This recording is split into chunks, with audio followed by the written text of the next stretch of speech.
barátom, honfitársam, portugál, likomorhat csüggetek, vagy csak igyál. Borban a gond megbetegszik, él a kedv, nincs a földön gyógyerőre több ínet.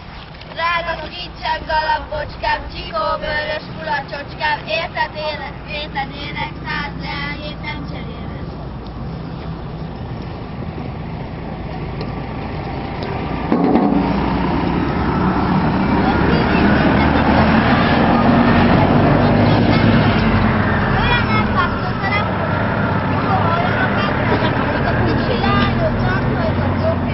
Addig a fiúk a szőlőt dobják.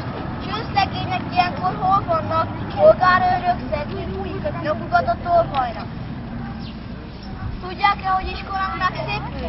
Jó lesz, ha már végre felépül. Sok gyereknek van még szükség, hogy a termeket be is töltsék.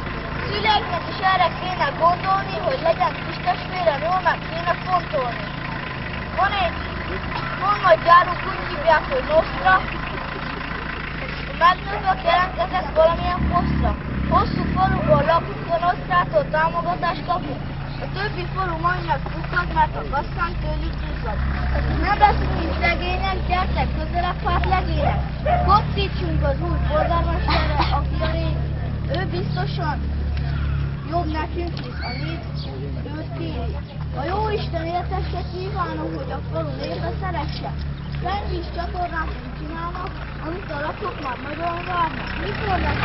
Még mindenki azt várja, a tudósok pedig valahol elszolgálja.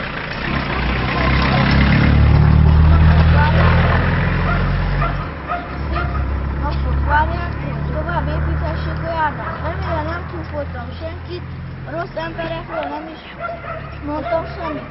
Vigadjon a falu apra és nagyja, sokat készültünk erre a szép napra. Érezzék jól magukat, szőlővel törni a hasukat. Vissza kerekítjenek, szánszor jöjjenek közén, bátran párban, mi mindent köszönünk, ígérem, jövőre is eljövünk.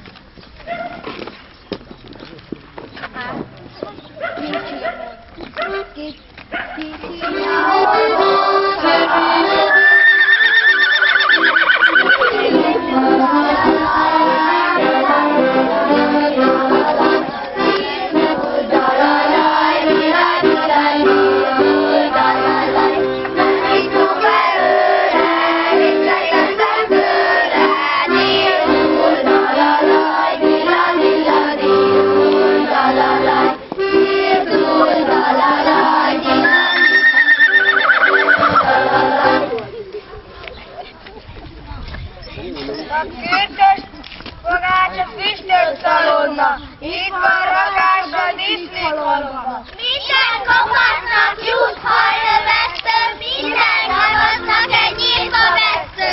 Minden lánynak füstös kemence, minden legénynek ágazlű pince. Minden lánynak szép rózsas legszű, minden legénynek hátára seprű. Aztán